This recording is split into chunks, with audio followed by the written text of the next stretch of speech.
Here we go. It's the Benjamin Dixon Show.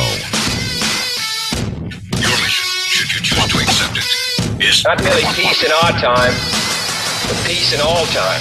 I have no fear whatsoever of anybody or anything. Did you think no one was watching? Injustice anywhere is a threat to justice everywhere.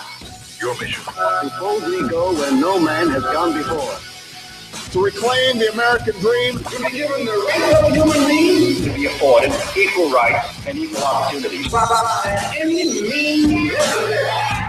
It's the Benjamin Dixon Show. If you're hearing his voice, you're hearing the voice of reason. You've certainly come to the right place. Welcome, ladies and gentlemen, to the Benjamin Dixon Show. I am your host, Benjamin Dixon. It is Friday, June 19th. 2015. Thank you for joining us wherever you are, wherever you're tuning in, and whether you're tuning in at another time, another date. I want to thank you for downloading the podcast version of the show. Those of you who are joining us live via YouTube, or those of you who are joining us live via the broadcast, we want to thank you and invite you to participate. You can call in 857-600-0518, and you can join the conversation. So many things to talk about, but what's still on our minds are the people, the victims and the families, the tragedy in Charleston, South Carolina. And you know what I get tired of, to be quite honest with you, what I get tired of, I get tired of speaking truth to power. And the only people that are hearing it, are the people who pretty much already know these things. That's what drives me a little crazy, is that the people who need to hear the truth either aren't listening. And it's not just, I'm not talking specifically about my show, right? Because I know my reach is not as broad as it needs to be yet. But I'm talking about all of the truth that is being spoken. I mean, if you just tune in for 5 minutes, listening to some key voices, and quite a few voices, that's the beauty and the problem with social media, is that everyone has a platform, and as you sift through it, you realize that there's a lot of people telling the truth, but the people who need to hear it, man, they're so brainwashed that even after a tragedy like Charleston, they consider themselves the victim, or they're concerned about the threat to their way of life, I guess. I don't know. They're concerned about they're concerned about justice for this guy first and foremost, and not concerned about justice for the victims. There's a Facebook page that popped up, a couple actually, not just one. And it's one thing to pop up, but he's getting hundreds of followers, and it's called Justin for whatever the guy's name is. Doesn't matter. And I don't want to say his name, even if I did know. But they're so brainwashed. Watched Fox News yesterday, not live. Somebody sent a clip. I don't watch TV, but I was watching Fox News, and they had this pastor on, this black guy who completely immediately dismissed, said that we jumped to conclusions with regard to Charleston, and we concluded that it was a race issue. But then he immediately jumps to this asinine conclusion that it was about Christians being persecuted. That's what Charleston was really about. Notwithstanding the fact, Reverend, that most organizations that are white supremacist terrorist groups are founded as Christian organizations. But the truth doesn't matter. The truth doesn't matter to these types. What matters to these types is that they forward the narrative that's convenient for maintaining the status quo. They forward a narrative that feeds that hateful, bigoted gene that's inside of all of us, just in different directions. I'm not just jumping on conservatives because a lot of them have a latent, bigoted, racist, homophobic, xenophobic gene. All of us have a bit of, and this microphone is going to hang on. Let me just make this adjustment here, guys, because it keeps falling over and it's going to tick me the hell off today. But all of us have the capacity to be bigoted. Let's just say that up front for everyone to realize every single one of us has the capacity to be bigoted. But the question is, do we just revel in those things that stroke our latent bigotry? All of us has a group that we have animosity towards. Men, sometimes a lot of men have bigotry towards women. Black men have bigotry towards some black women. I mean, progressives have bigotry towards, a lot of progressives have bigotry towards people of faith. And this is not categorical. Nothing is categorical, but there are enough examples to show that every single human being on the face of this planet has the potential of being a bigot. The question is, are you going to confront that bigotry inside of yourself, or are you going to allow it to just fester and grow like a virus? Are you going to allow it to take over you? And what happens is we have an entire infrastructure in this nation that is committed to maintaining the lies that keep people from seeing themselves. It is committed to telling people exactly what they want to hear. And that machine, without question and without equivocation, without fear or hesitation, I'm going to tell you that machine is the far right wing propaganda machine in this nation. Because no sooner than those people were taken out and taken to the morgue, they were spinning it to be a punchline for the NRA, to be an advertisement for the NRA, and to be an advertisement for the Christian persecution complex syndrome. You know, they spun it so that the people who agree with them ideologically and the people who agree with them politically can feel like the victims here.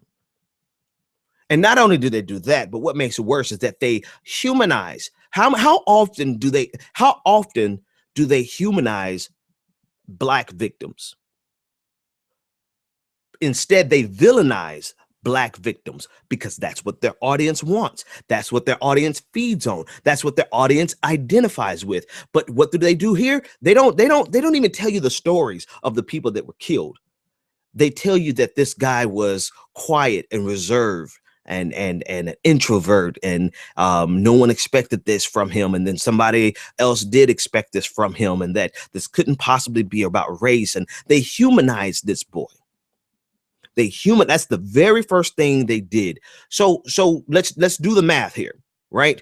When a Black victim is killed, Fox News and all their cronies, and when I say Fox News, it is a catch-all phrase for right-wing conservative media. Fox News and all of their cronies will villainize that Black kid.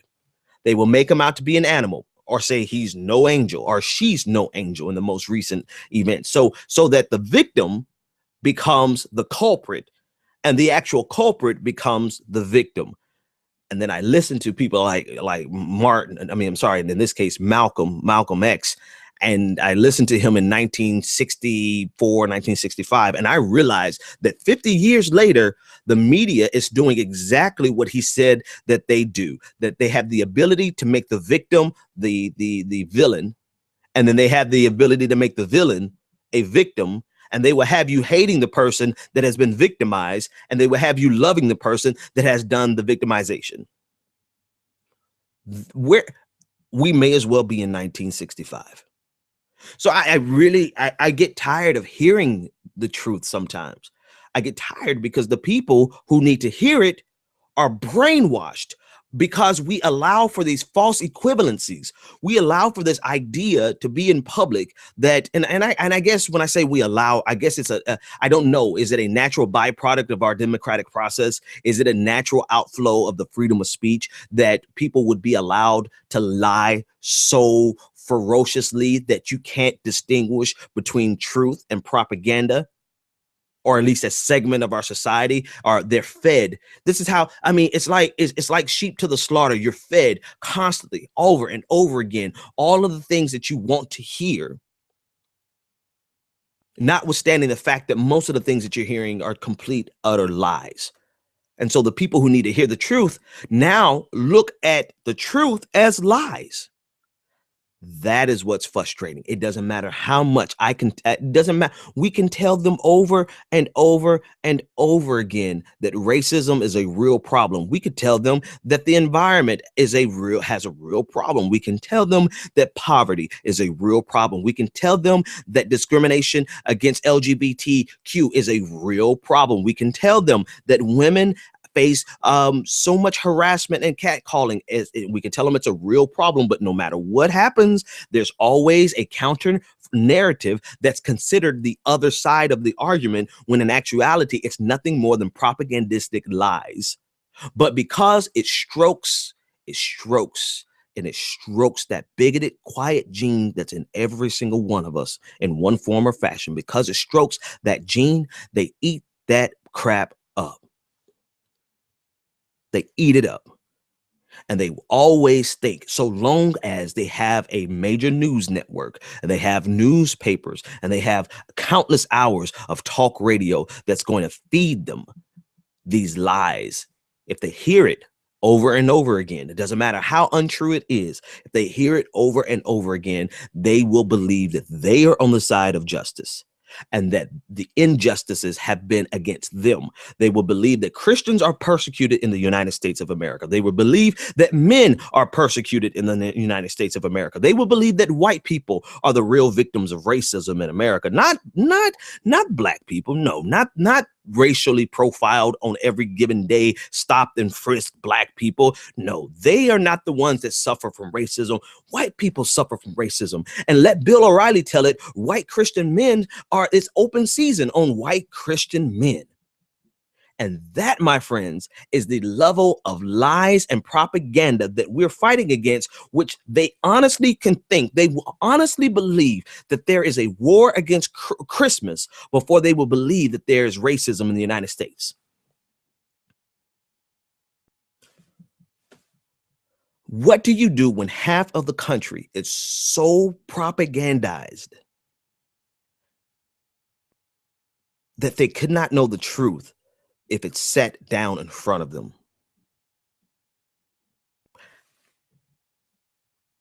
And that's why I'm tired this morning. I'm tired. I don't even want to discuss the nuances of Charleston, because what's the point? What's the point? You listening to me right now, if you're listening to me, chances are you probably agree with me sometimes, maybe not all the times. I guarantee you don't agree with me all the times, but you probably agree with me on this. So what's the point? What's the point when Nikki Haley can get on TV, the governor of South Carolina gets on TV and shares bullshit tears, while simultaneously allowing the Confederate flag, the flag of treason, the flag of slavery, the flag of oppression, Jim Crow, segregation, and racism? I don't care if that flag means culture and the good glory days. I don't care if it means the height of Southern civilization. I don't care if you make it mean all of those things. It still represents the flag of treason. And so she gets on TV and cries all of these fake tears while lowering the American flag, the state flag, but allowing the Confederate flag to fly at full mast.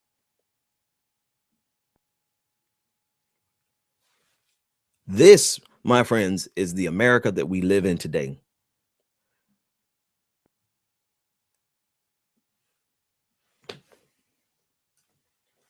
That's where we are.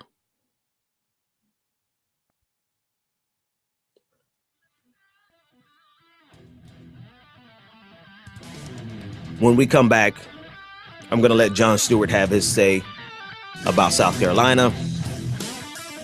And then I'm going to talk about these false equivalencies a lot more and talk about what we possibly can do. 857-600-0518. This is the Benjamin Dixon Show. When you're ready to lose weight, why count, track, and worry over every meal? Jenny Craig makes it simple. Just walk into a neighborhood Jenny Craig center or give us a call. You'll meet your dedicated personal consultant who helps you reach your goals. Together, you'll pick out delicious Jenny Craig foods that you'll love and design a menu that fits your life. And the best part is that you can get started losing weight right away. Don't wait any longer to take advantage of our best offer ever. Call 1-800-JENNY20 or visit jennycraig.com. This is the sound of salmonella gyrating on your undercooked chicken. And it looks like Mom might be taking it out a little early. Don't let salmonella get funky with your chicken. On average, 1 in 6 Americans will get a foodborne illness this year. So use a thermometer to cook each type of meat to the right temperature. Keep your family safe at foodsafety.gov. Brought to you by the USDA, HHS, and the Ad Council. On the next episode of Recipes for Disaster. I'm making beef sliders for my friend Sandy. Nana taught me to always pull meat off the grill early so it's extra juicy. Use a food thermometer to ensure ground beef is 160 degrees, or you could make people really sick. Sandy didn't think twice about the slider she ate until yoga class, when a nasty case of food poisoning turned her downward-facing dog into upward-moving lunch. Watch Recipes for Disaster at foodsafety.gov and learn the steps Maria unwittingly leaves out. Brought to you by the USDA, HHS, and the Ad Council. When I grow up, I want to be a new pair of blue jeans. When I grow up, I want to be a kid's first computer. I want to be a bike that races around the country. I want to be a bench on a forest trail. When I grow up, I don't want to be a piece of garbage. And if you recycle me, I won't be. Give your garbage another life. Recycle. Learn how at iwanttoberecycled.org. Brought to you by Keep America Beautiful and the Ad Council. Welcome back to the Benjamin Dixon Show. If you're hearing his voice, you're hearing the voice of reason.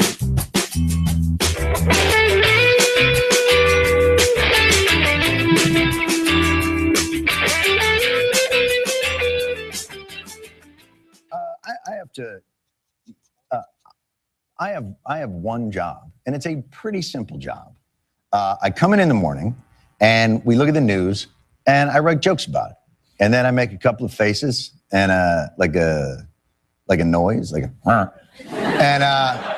and then it's just cha-ching, and I'm out the door. But I didn't do my job today. So I apologize. I got nothing for you in terms of like jokes and sounds because of what happened in South Carolina. And maybe if I wasn't nearing the end of the run, or this wasn't such a common occurrence, maybe I could have pulled out of the spiral, but I didn't. And so I honestly have nothing other than just sadness, once again, that we have to peer into the abyss of the depraved violence that we do to each other and the nexus of a just gaping racial wound that will not heal, yet we pretend doesn't exist. And I'm confident, though, that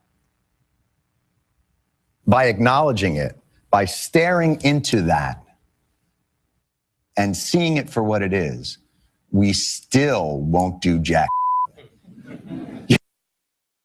That's the thing. It's not just the fact that we go through this on a regular basis. It's the fact that we can go through this on a regular basis and absolutely not change whatsoever. I mean, a lot of people, when I say a lot of people, sometimes it's just one person. I speak in hyperbole a lot. So when I say a lot of people, it could be 500 people who have harassed me about something, and it could be 5. But anyway, I think I take a sampling.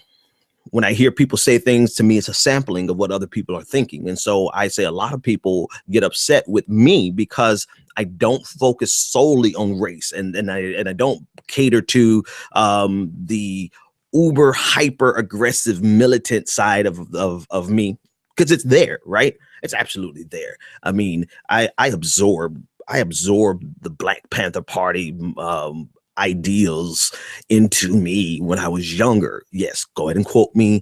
I did, because it represented it allowed me, what James Baldwin said was sometimes the voice of Martin King doesn't resonate with people when they've been beat by the police. You know, you don't think non-violently when you're the target of something.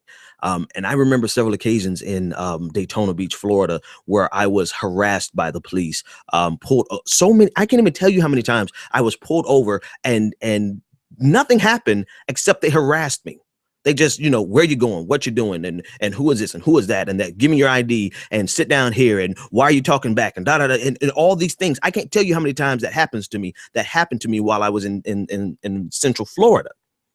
Not just there, other places, but particularly there. I remember that keenly because they saw a young black guy driving around, and it wasn't even a nice truck. It was like a regular pickup truck, right? But I got stopped and I got harassed so many times, and I saw friends get stopped and harassed and get arrested for nothing. I mean, for talking back. And the way I know it was nothing, because no one ever got a charge. No one ever went to trial for anything. And so when you are constantly harassed at a certain age, certain time in your life, you don't want to hear nonviolence. You don't want to hear Martin. You don't want to hear talking about love your neighbors and turn the other cheek. You don't want to hear that. What resonates with you is Malcolm. What resonates with you is the original Black Panther Party. I don't really know much about the new guys and I probably won't get to know them because the little bit I've seen is just not something that catches my attention whatsoever, right? But so it's not as though, and the people who get mad at me because, you know, Ben, you know, would you believe, I'm going to go on a tangent here, would you believe that some of these pseudo militants, these faux militants, call me a coon? I mean, out of all the times that I stand up and stand out and fight against systemic racism in this country, I'm not militant enough for some people, but that's neither here nor there. That's just how it goes. But the reason I bring that up is because in this particular conversation, people are mad at me because I'm not really leaning on race only. I'm not just looking at race alone in isolation. I'm looking at this holistically. And I understand some people, you know, that's all they want to focus on, and so be it. I'm not knocking you. If all you see is race in this, then fine.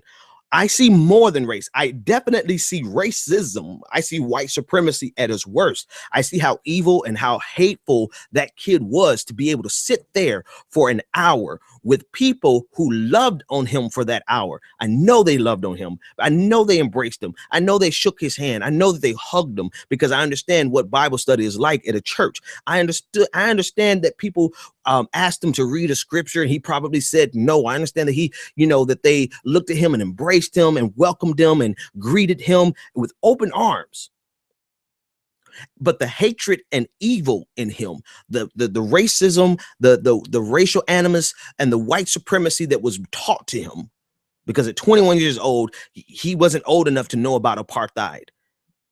That was taught to him.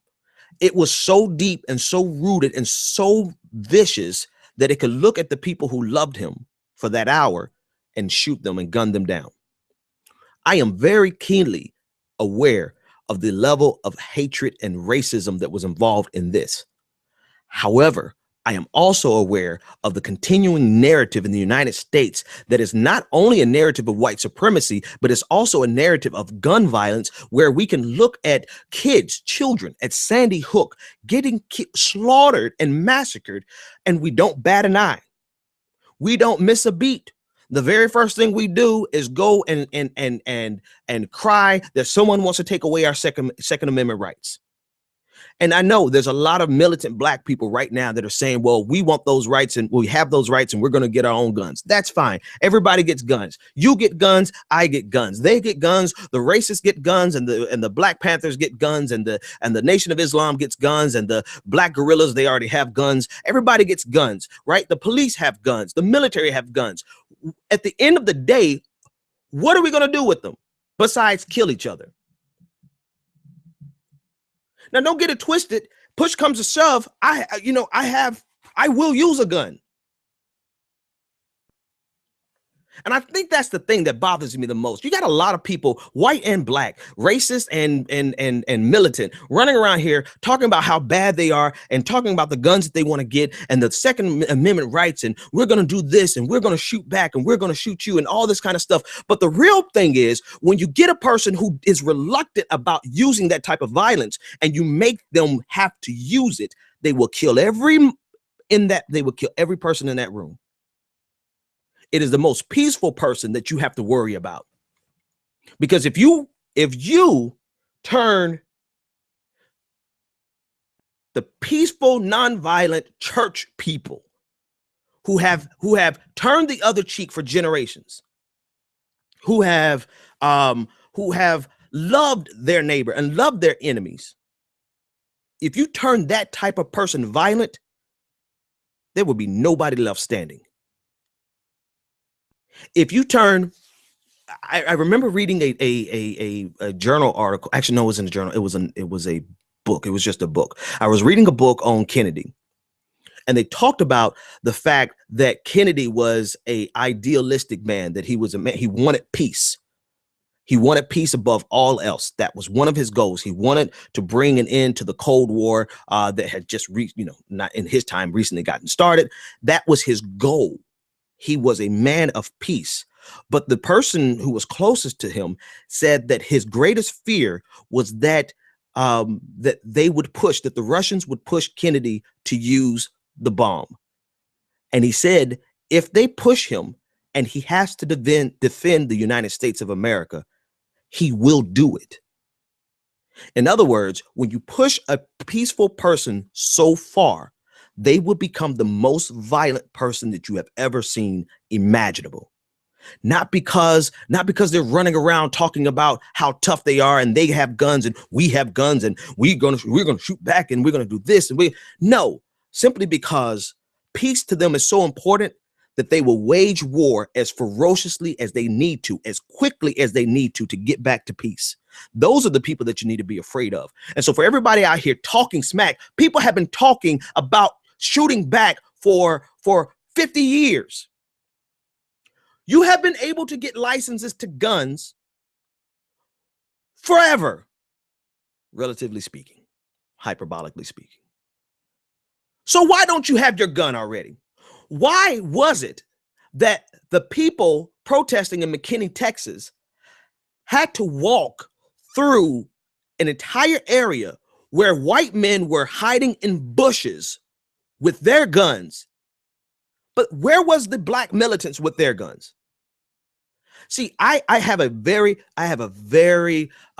big problem with people who talk cash money shit, but don't do nothing about it. You might as well just tweet because at the end of the day, that's all a lot of people are doing. But I digress. I'm going to roll it back because that's not the point. All the people who are mad because I look at this and I see the continuing narrative of gun violence in the United States that we are completely immune to. Why would you expect people to get any kind of which way about the killing of 9 black adults when they didn't even bat an eye about the killing of 15 white kids? These were their own children. They did not bat an eye. Half of the nation mourned. The other half was like, it's sad, but don't you mess with our guns. It's sad, but don't you even mention changing gun laws. It's a bad thing that all those kids got killed, but you know what? Somebody at that school should have had a gun. And that's the exact narrative that these imbeciles brought to this. It's a shame that those 9 people got killed, but you know what? If that politician, who was also the pastor, hadn't lobbied, hadn't worked against open carry, then maybe one of his members would have had a gun. This is an actual conversation. This is an actual conversation that was going on in a chat room. They said that if this pastor, who was also an elected official, had not been advocating against gun violence or against access to open carry, then one of his members probably would have had a gun and he could have protected them. This is the Twilight Zone world of false equivalencies and propaganda that we live in. And it is so staggering. It is so entrenched that the people who created this world, I want you to understand this false narrative of false news and lies and false equivalencies. It was an intentional world created. It was created for the purposes of maintaining the status quo. And that's the devil that I'm going after. I'm not going after the low-hanging fruit of racism, because the low-hanging fruit of racism, even though it directly affects us in a very negative way, we've been going after that for 50, 60, 70, 100 years. We've been fighting against that for so long.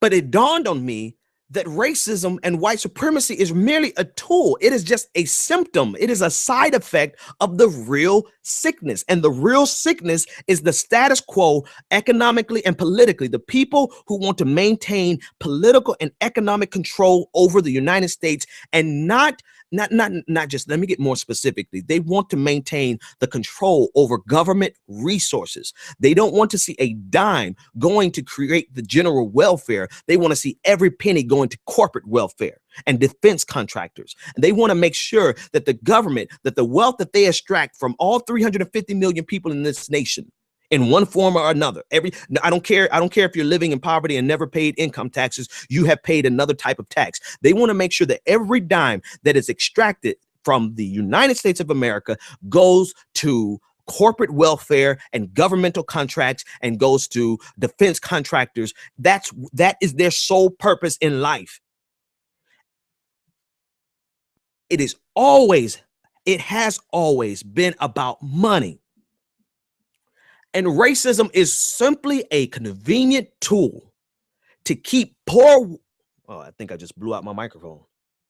It is a convenient tool to keep poor white people turning and looking at black people and Muslims and Arabic people and looking at Asians, anyone who's not white, looking at them as if they were the problem. It keeps them looking at immigrants and saying immigrants are the reasons we can't get jobs. When in actuality, no, the reason you can't get a job is because your particular skill set is not conducive to the globalized economy that we have. And they are not going to give you retraining, nor are they going to revolutionize the education system because that costs money. They're not going to prepare your children to be prepared for the globalized economy. You have been edged out of a job by the very people that you support on a regular basis. And it's not just Republicans. There are plenty. Matter of fact, President Obama right now is playing into this hand of neoliberal capitalism and allowing the TPP, the Trans-Pacific Partnership, to become a part of his legacy that is going to exacerbate the problem even more. It is the status quo that the people who simply want to maintain economic control and want to maintain the redistribution of wealth going up. How do I know this? Good question. I'm glad you asked. I look at Martin Luther King. All intents and purposes, Martin Luther King was their boy, because he was able to convey a message that was that kept the nation from exploding into another civil war. Right. So he was loved by black people, but he was loved by the people in power. Up until his message changed from being about racial equality to economic equality of opportunity. Once King started talking about economic equality of opportunity, once King started talking about the redistribution of wealth that goes up but never comes down, no sooner than King started talking about that, they killed him. They didn't kill him over his speech of "I have a dream." Hell, they quote his speech. They use his name in vain. They love King now that he's dead. But as soon as King started talking about the economic disparities and the need for poor white people to get together with poor black people and for us to demand, literally, this was his last, he didn't even deliver the speech. It was an economic bill of rights.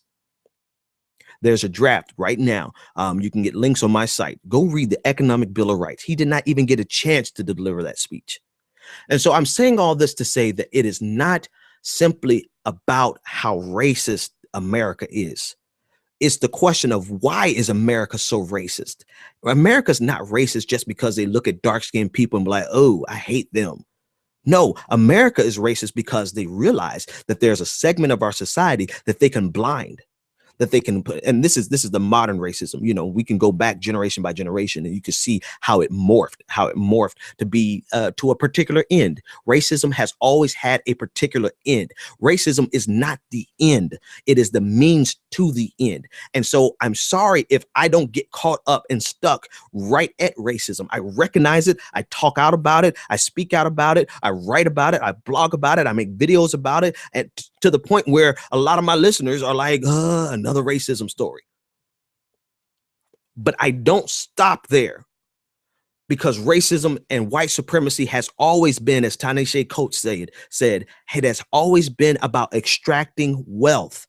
It has always been about pushing wealth up to the top by keeping a segment of our society who is equally affected by the negative consequences of our economic structure. Simply put, poor people who are poor, and the reason they're poor is because the innate structure, the fact that poverty is systemic to capitalism without any governmental interaction. These people who are poor because of the system, the only way they can keep them from looking around and saying, wait a minute, something's wrong with this system. The only way they can keep them from doing that is by giving them someone a scapegoat to hate. And that is why racism is in America. That's why it's here. It's not here simply because they just look at our skin. They've always looked at our skin and they hated us. No, they didn't come to the west coast of Africa and take us. And they didn't take us because they just didn't like us. They took us for an economic end. And once that was over, they didn't institute Jim Crow just because they didn't like us. I'm sure you had some assholes who just didn't like us for, the poor people, basically. The poor white people, they're the ones, the poor racist white people in the South predominantly, and you find them in the North more and more. But the poor white people in the South that are blind to the real reasons they are poor, they can consistently be fed the red meat of racism, and always turn a blind eye. But the people at the top who's doing the feeding, that's the real enemy.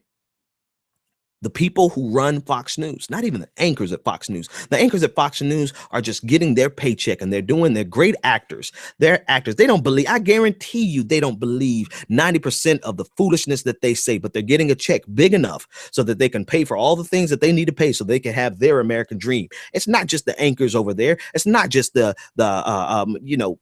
people who make it happen. It's the people behind the scenes who've created these entire machines simply for the purposes of distracting half of America. And so long as we can get half of America distracted and angry and bitter and cantankerous and ornery and ready to fight and ready to get their guns and going to cling to their Bibles. Yes, cling to their Bibles because that's all they know. Jesus passed, praise the Lord, and pass the ammunition. As long as they can keep half of America distracted by hatred and racism, then no one is going to even notice that the Congress just passed, that the House just passed the version of the TPP that will give President Obama the fast track authority to approve whatever globalized trade that is coming on the horizon, because we don't even know everything that's in there. We're divided because of hatred, and they knew it. They know it. Every generation passes it down. Racism is a means to an end. Racism has never been the end. The end is economic wealth being distributed to the top 1%. I'm going to be back after this. You're tuned in to The Benjamin Dixon Show. Join the conversation, 857-600-0518.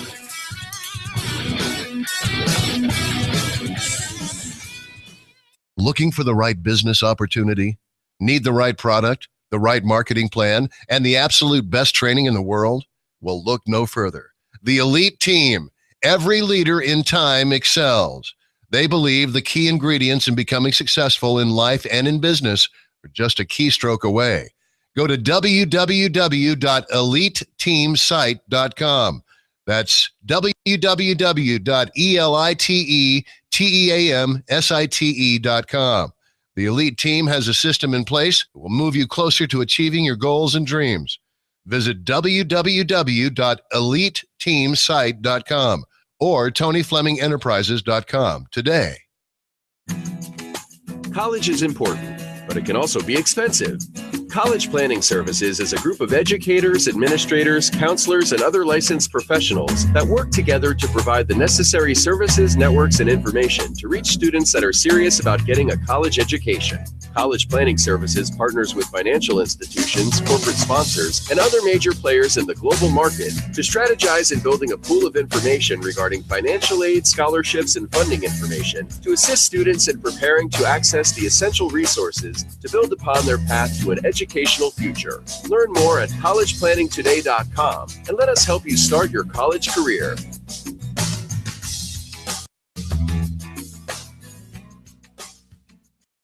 Do you want to take your business to the next level?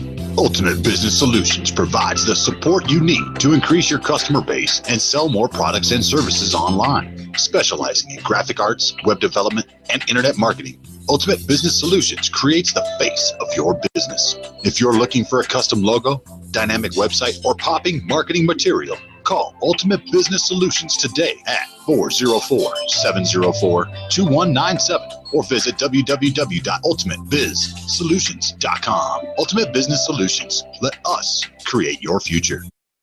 Do you have tax issues, owe back taxes, or need tax relief? Contact L&B Tax Service today. L&B offers you over 15 years of expertise and first-class tax service for individuals, professionals, and business owners. With nationwide service, you can easily find a location near you. Contact one of our tax professionals through our website, lbtaxservice.com.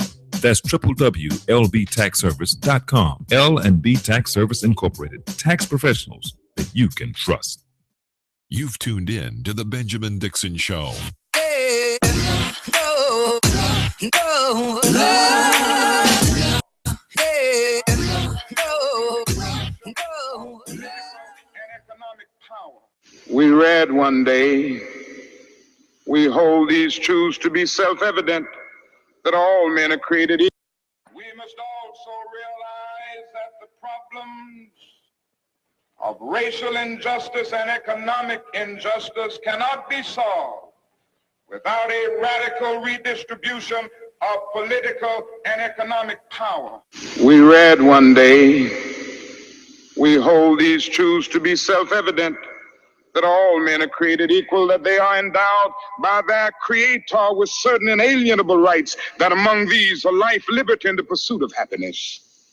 But if a man doesn't have a job or an income, he has neither life nor liberty and the possibility for the pursuit of happiness. He merely exists. Estimated that we spend $322,000 for each enemy we kill in Vietnam, while we spend in the so-called war on poverty in America only about $53 for each person classified as poor. The promises of the Great Society have been shot down on the battlefield of Vietnam, making the poor, white and Negro, bear the heaviest burdens both at the front and at home. The other thing I want you to understand is this, that it didn't cost the nation 1 penny to integrate lunch counters. It didn't cost the nation 1 penny to guarantee the right to vote. But now we are dealing with issues that cannot be solved without the nation spending billions of dollars and undergoing a radical redistribution of economic power. Yeah. That's when they killed him. Yeah. They didn't care. You know what? They don't care about racism. The real people. The real people, the wizard behind the curtain, They don't care about racism. They don't dislike black people any more than they dislike poor white people. What you just heard from King are speeches that I guarantee you 90% of my listeners who are astute and versed in American history and African-American history, I guarantee you 90% of my listeners have never heard that. Because they had to whitewash King. They whitewashed King not just in a racial sense, but in a social justice sense. It did not cost. Listen to his words. This might as well be 1965, people. I'm telling you, it did not cost the nation one dime to integrate the lunch counter. It did not cost them one dime to get rid of segregation and to integrate schools. But the real problem, the problem for which they killed King, cannot be fixed without billions of dollars of redistribution of wealth. And he just said it. I mean, of course, everyone listening is going to be like, Dr. King was a socialist. No, I think I said this on another show. Socialists are merely, today's socialist, what you consider to be a socialist is merely a person who is an intelligent capitalist that understands that capitalism will destroy itself and destroy everyone in the process. But the people who have you so afraid of socialism, communism, fascism, Maoism, Leninism, all of that, they make you afraid of it because they understand that if you ever caught wind of what's really going on, then you would say, wait a minute, these trillions of dollars that are being taken from the collective United States body politic, this money that's been taken from the people, should not all go for war.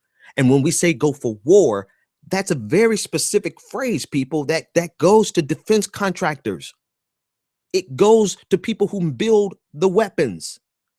It doesn't go to the troops. Do you see how contrived and how maliciously propagandistic this system is?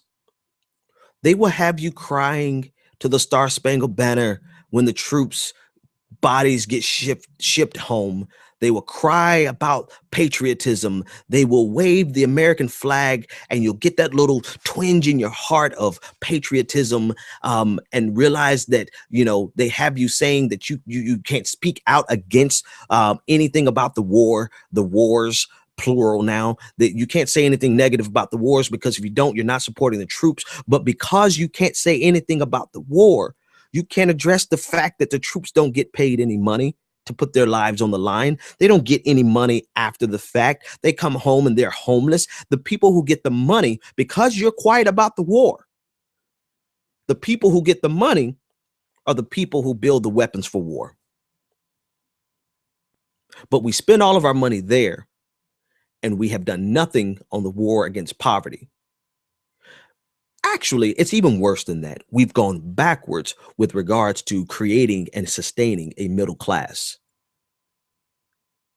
We don't even care about maintaining a middle class anymore. That's why you can make $60,000 or $70,000 a year and still be living paycheck to paycheck. They want you to believe that it's simply because you have bad spending habits. But I want you guys to understand something. I'm sorry, I see the real hand at work here. I see the invisible hand at work here. $5 for whoever gets that reference.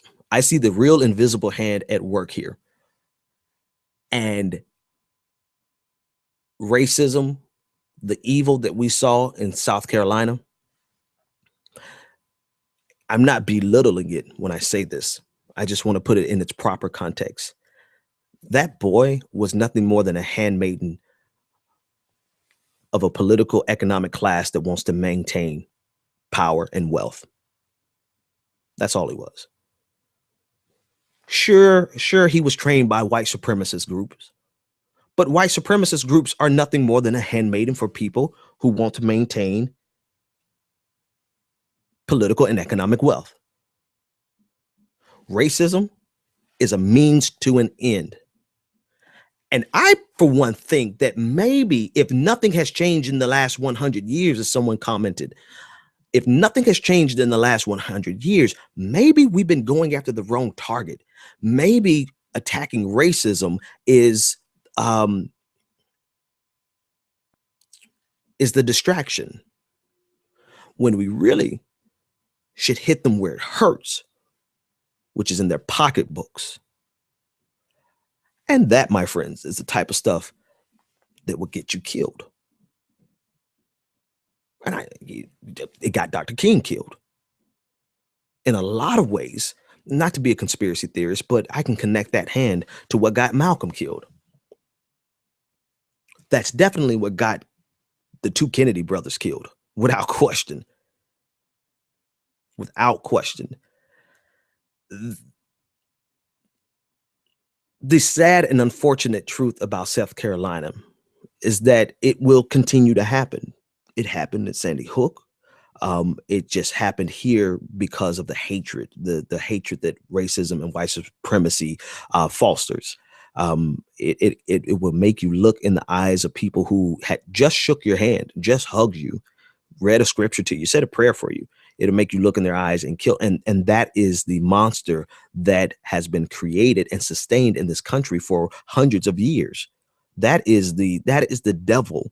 That is the devil in the United States. It is the most effective tool in the toolbox of the status quo people in power. Listen, I'm probably out of time. The people in power, let me tell you something. Today, they're black, they're white, they're Hispanic, they're Asian, they're Jewish, they're every ethnicity and race that you can imagine. They're conservative, they're liberal, ostensibly. They're progressive. They're probably, some of them probably part of the NAACP, and some of them are probably part of the Klan. Because at the end of the day, it has never been about your skin color. It has always been about the color of money. Bottom line. So my job, folks, I'm going to constantly, and I probably never get bigger than my internet show, because if they ever put me on a program large enough, I'm going to continue to speak the same truth about what's happening in our country, the real hand that is moving the evil that we see in our country. I'm going to always speak that truth. But who do you hear talking about this? I don't know. And I guess now I'm going to be a conspiracy theorist show, right? Everyone's going to say, oh, he's a socialist conspiracy theorist. No, I'm just a really practical political scientist / historian that can look throughout history and see the real hand at work. Let me ask you something. You answered me this. Do you think that the plantation owner really cared whether or not his slaves were black or Hispanic or even white? All he really cared about was that he had free labor. There was a time when I believe the Irish people in America were slaves, if not here in the United States. I don't know too much about that portion of white history, European history. I don't know. But I know white people have been slaves at the hands of other white people. I know black people have been slaves at the hands of other black people, but we're talking about the United States of America, so I'm not going to throw that red herring out there. But in the United States of America, do you honestly think that the plantation owner cared what color the person was that was a slave? No, absolutely not. All he cared was that his cotton was picked by the cheapest possible labor, which was slave labor. Fast forward, do you think today, right now, that the corporations and the defense contractors and the people who make trillions of dollars off of war and off of the redistribution of wealth from the bottom to the top, do you actually think they care about what color their second in command is, that their vice president would be, or the chairman of their board? Do you think they care? No, so long as that person is doing the job that they want done of acquiring, amassing unseen levels of wealth. They don't care if you're black or white. Likewise, do you think that they care whether or not the police officer who is protecting this system by being abusive to the people of color and poor people? Do you care if they think that officer is white or black? Do you think that they care what color he is so long as he protects what they have?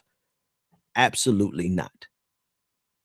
And do you think, one last question, do you honestly think that they would tolerate a white person speaking truth to power any more than they would a black person speaking truth to power?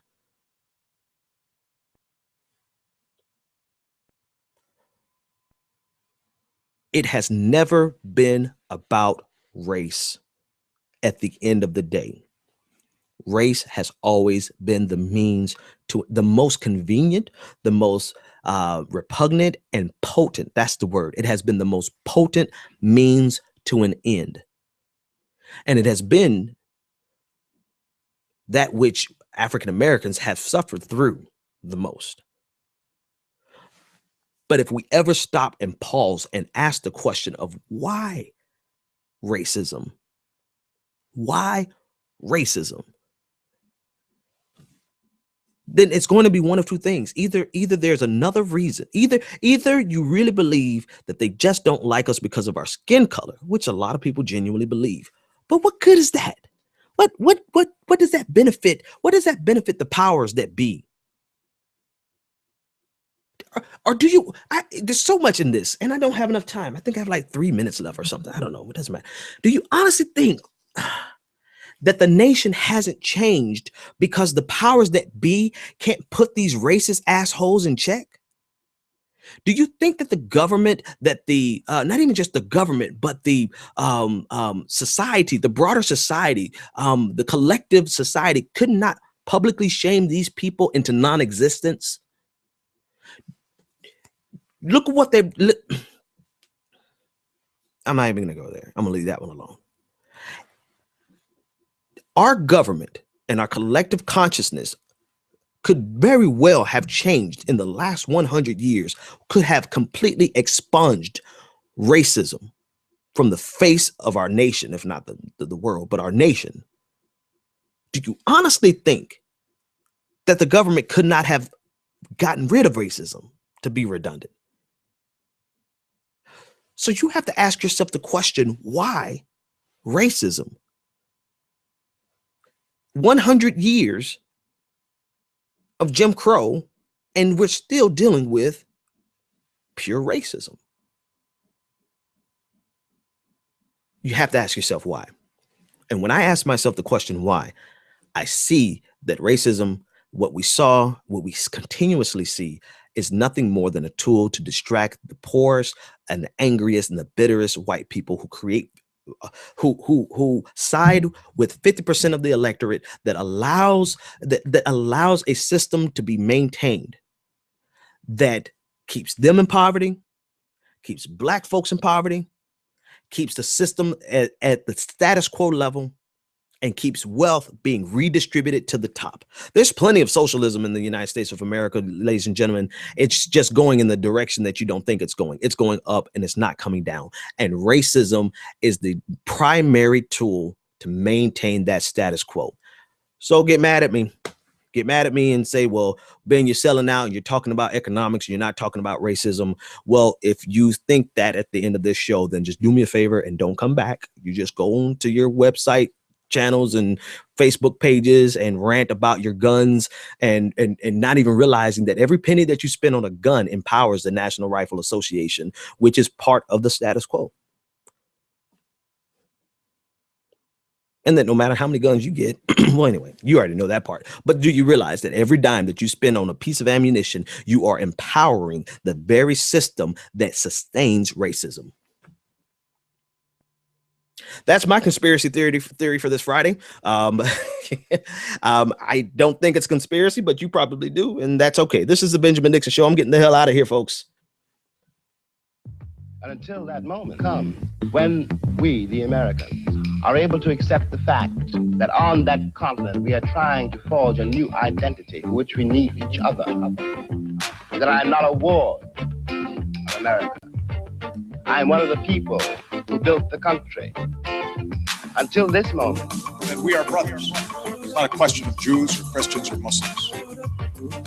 We're all in the same boat. We need each other. Love is a condition so powerful. It may be that which holds the stars in the firmament. Until this moment. Love. Until this moment. Love. Until this moment. I come to you today to say that we can build a newer and better nation. I say we can do so, that we must do so, and that we will do so. You've tuned in to The Benjamin Dixon Show. Visit us online at www.thebenjamindixonshow.com.